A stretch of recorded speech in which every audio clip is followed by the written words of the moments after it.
When people begin to homeschool in a less traditional way, they often worry if they're doing enough, providing enough, educating enough.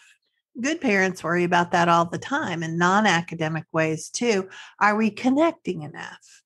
Let's face it, it would be a lot easier to follow a curriculum or just do what the teacher or expert told you to do. But now you're aspiring for more than that kind of mindless following. While you recognize that the one size fits all approach doesn't work for you, that does put a significant amount of responsibility on your shoulders. And that often leads to feeling pressure.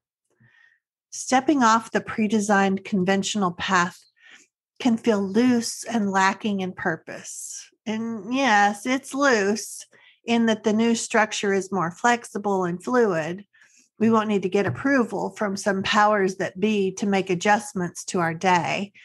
We're taking our cues from the here and now, from the rhythms that pop up in our lives. And that may mean it's too gorgeous of a day to stay inside. Or maybe one of the kids isn't feeling so great. So staying home is exactly what needs to happen. It's totally your call. And it's not lacking in purpose. It's just that the purpose has changed. The goals are different, but they're not non-existent. Far from it. Unschooling goals have more to do with understanding that learning comes when the learner is engaged. And the best way for that to happen is to see what they're curious about, and help them learn more about it. Another goal is to strengthen that parent-child connection. And this is done over time with trust that learning is happening without major orchestrations from us, and with respect for what our children are valuing. Creating this partnership is a deliberate goal of unschooling. One of the major differences between how unschooled kids learn and how schools teach has to do with context and relevance. Unschooled kids learn something because they want to know it, or they need to know it so they can do something else they want to do. It's relevant to their lives, and it's in a contextual framework that makes sense to them. Schools, on the other hand, operate as if a giant collection of random facts needs to be memorized in case someday you may need them, because it's all out of context. These pieces of information, they're not easily stored. There's nothing to hook them to. There's no relevance. There's no context. That's why, as children, we can memorize for the test on Friday, but then not be able to recall the material a month later. Doesn't that sound familiar? And if that's not enough reason to ditch this method of teaching and learning, the technological reality of living in this day and age is that random facts are easily searchable through whatever technology is at our fingertips. Gone are the days where we have to race over to the library before it closes or head home to look up something in an encyclopedia that's often outdated. Now, reaching into our pocket for our phones gives us handy access to more information than we could have ever memorized. One problem of school is that all that knowledge is so disconnected from the kids' lives. When kids can see the importance of various topics because they're interacting with that topic right in the here and now, they're going to see the need to know it.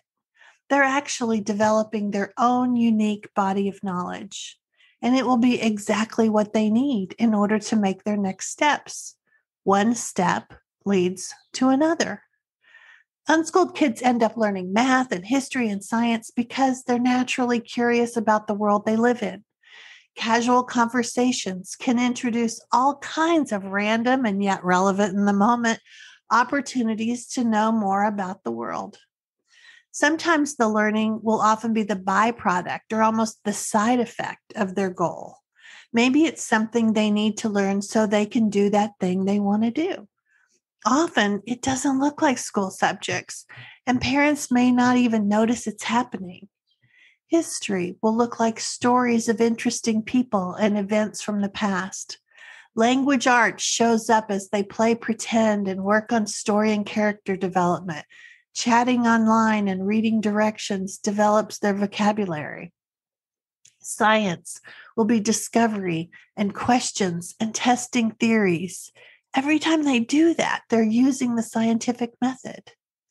Math will be the way to solve the problems that present themselves every day. It will be games in art and architectural patterns, or estimating how long it will take for the grocery shopping, or budgets. There's so many ways that exist for math to intertwine throughout all of our daily activities. So when we're worried about doing enough, it's very likely we're just not looking in the right direction. We're looking for schoolish subjects and familiar hoops to jump through instead of the real life learning that's happening all around us. So lots of parents still ask, okay, so what do we prioritize? Connection and relationships and fueling curiosities come to mind first for many unschooling parents.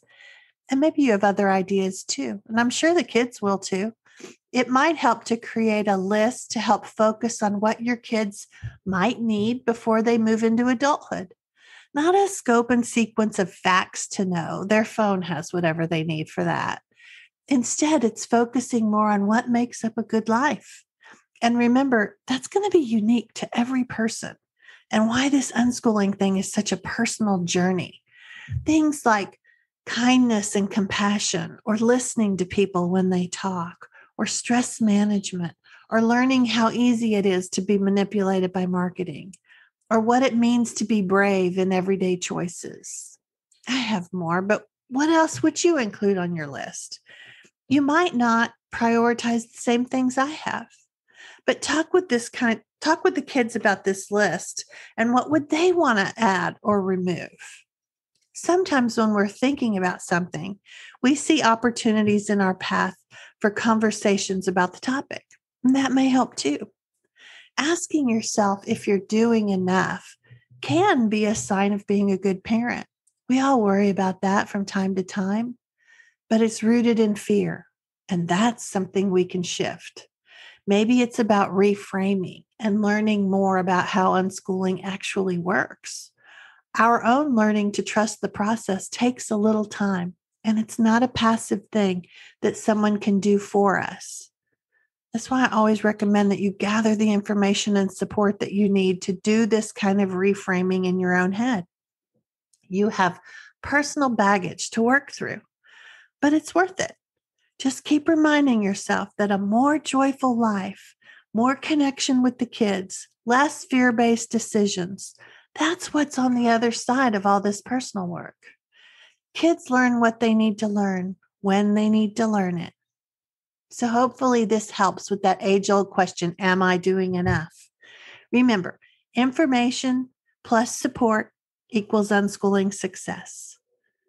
Maybe you have a particular fear that's holding you back. The unschooling guides can help you dive deeper into that. Or maybe you need others who are on the path to walk with, or coaching from someone who's been there. I have a lot of resources for you. You can go to SuePatterson.com or connect with me at coaching@SuePatterson.com, and I'll help you find the resources you need to be successful. So that's it for this time. Enjoy your family, and I'll talk with you again next week.